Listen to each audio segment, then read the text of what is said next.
What's up everybody, it's Young here with part 2 of the Metal Gear Solid 5 African Jungle gameplay analysis. Using your feedback, I managed to discover a lot of new things as well as correct a few mistakes from part 1. This video is a culmination of your contributions, so before I begin, I would like to say thanks. Anyway, there is a lot to talk about, so without further ado, let's dive right into it.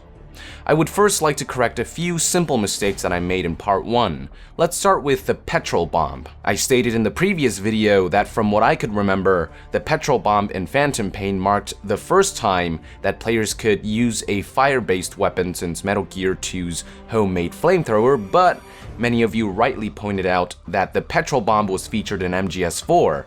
Furthermore, MGS3 featured a similar weapon called the WP grenade, also known as the white phosphorus grenade, so the petrol bomb really isn't anything new. My apologies for the simple mistake. I never used those kinds of items in Metal Gear games, so they sort of slipped my mind. I would like to point out, however, that MGS5's petrol bomb has a somewhat sophisticated military-grade design, contrary to MGS4's more homemade look. Moving on, I would like to talk about what I previously labeled as a railgun attachment on the chopper. Many of you pointed out that there are other possibilities for what it could be. The most popular assumption is that this attachment could be a refueling rod, which is a real-life attachment for military-grade choppers that allow them to refuel without landing. When you compare the Diamond Dog's chopper's rod with his real-life picture of a refueling rod, you will see that there are a lot of similarities. And while I do agree that it's most likely a refueling rod, the one thing that has me slightly doubting this theory is the design of the rod. Refueling rods are usually circular in shape, but the one on the Diamond Dog's chopper is clearly rectangular, and overall it gives off this slight vibe that it's something else. It could just be me though. Another popular theory is that this rod is actually a Fulton recovery hook. In real life, Fultons have only been employed using large military-grade airplanes similar to the MC-130E from Snake Eater, at least to my knowledge. But in Peace Walker, through the magic of fictional technology, MSF found a way to use choppers to Fulton personnel, and I think it's quite safe to assume that Diamond Dogs will do the same.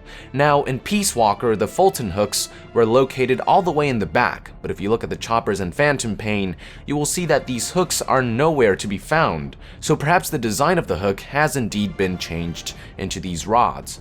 I personally still think it's more likely that the rod is a refueling rod in light of your suggestions. But again, the rather unorthodox design leaves room for other theories as well.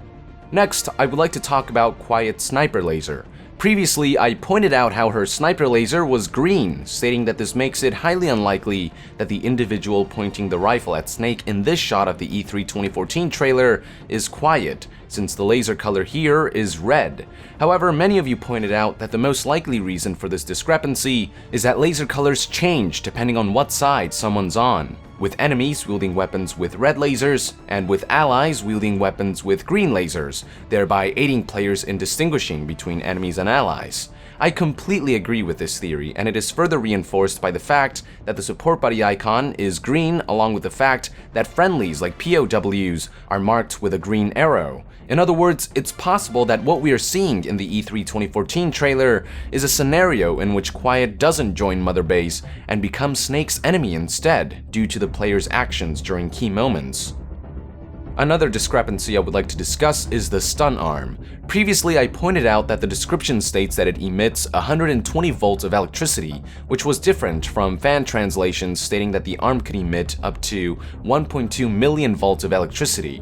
Having no knowledge on stun guns, I stated that 120 volts sounds more reasonable, but upon further research, I came about the knowledge that stun guns can easily emit hundreds of thousands of volts, and yes, there are those that go over 1 million.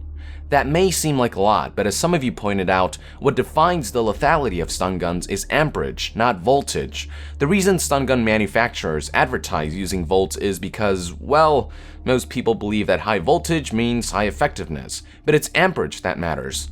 According to my research, it only takes a few milliamps between 2.5 and 4 to make stun guns effective, but considering that Snake's stun arm knocks the guy out, I think it's safe to assume that the amperage on the stun arm is a few notches higher than average.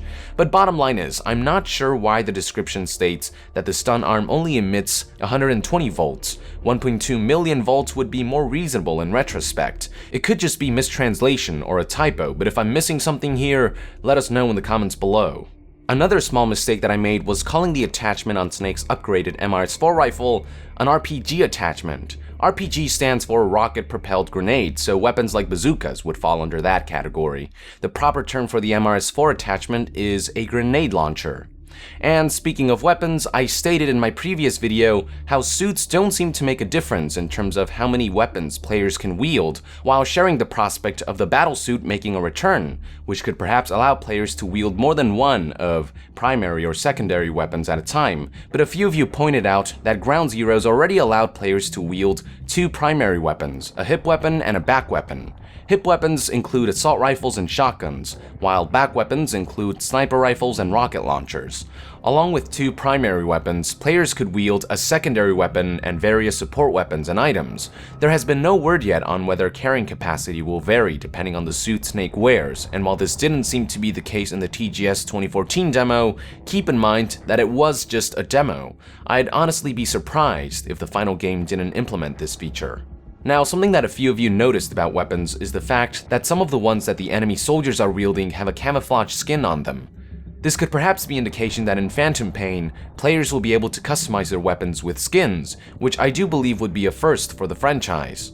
Alright, so with all that out of the way, I would like to proceed by discussing the biggest topic of contention, the location of this African game world. Previously, I stated that the most likely candidate is South Africa based on the fact that the soldiers there are speaking Afrikaans, which is one of multiple official languages in South Africa, but a lot of you gave some legitimate reasons as to why that may not necessarily be the case. The first of which is that just because soldiers are speaking a certain language doesn't mean that the location is a country that speaks the language. A prime example is Afghanistan, which is dominated by Soviet forces due to the conflict in the region in the 1980s.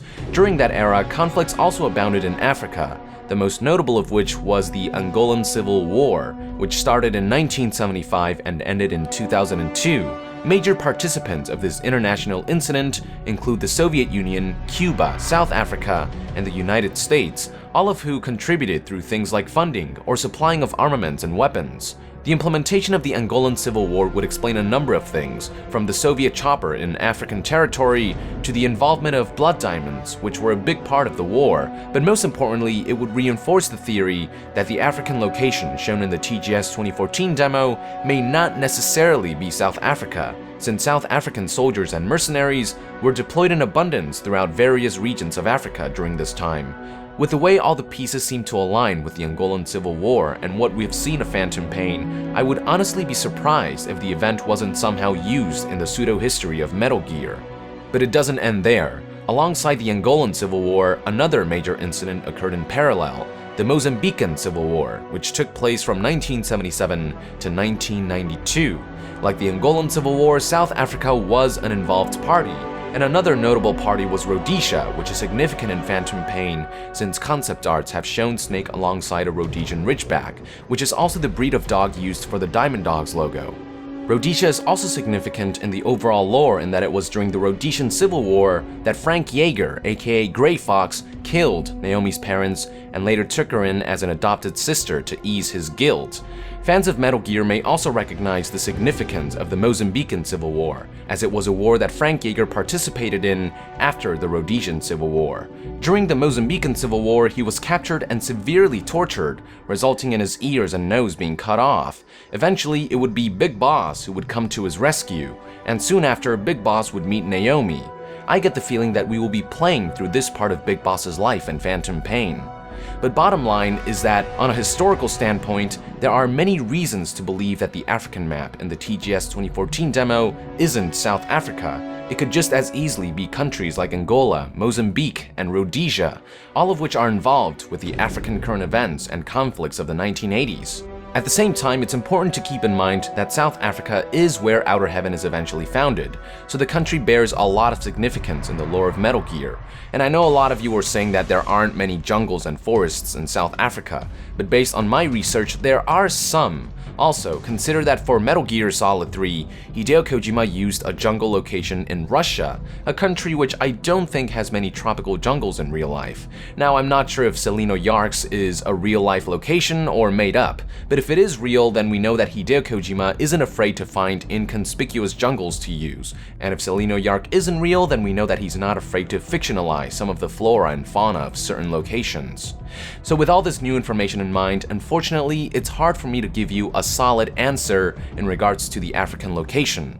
There is still a chance that it could be South Africa, but it could just as easily be one of the many other African countries involved in the conflicts of the era that have significance in the Metal Gear lore. I'll reserve judgment until I come about a more conclusive theory or until new information is revealed, but what we do know is that the location does involve South African soldiers or mercenaries, as noted by their spoken language, Afrikaans, which is most commonly spoken by South Africans. In the meantime, I would love to hear your thoughts and theories in the comments below. And with that, I would like to conclude this analysis. Thank you for tuning in. To be further updated on Metal Gear Solid 5, be sure to join the NASIAN and subscribe to Young Year. I'll see you guys next time. Thank you very much, and Young out.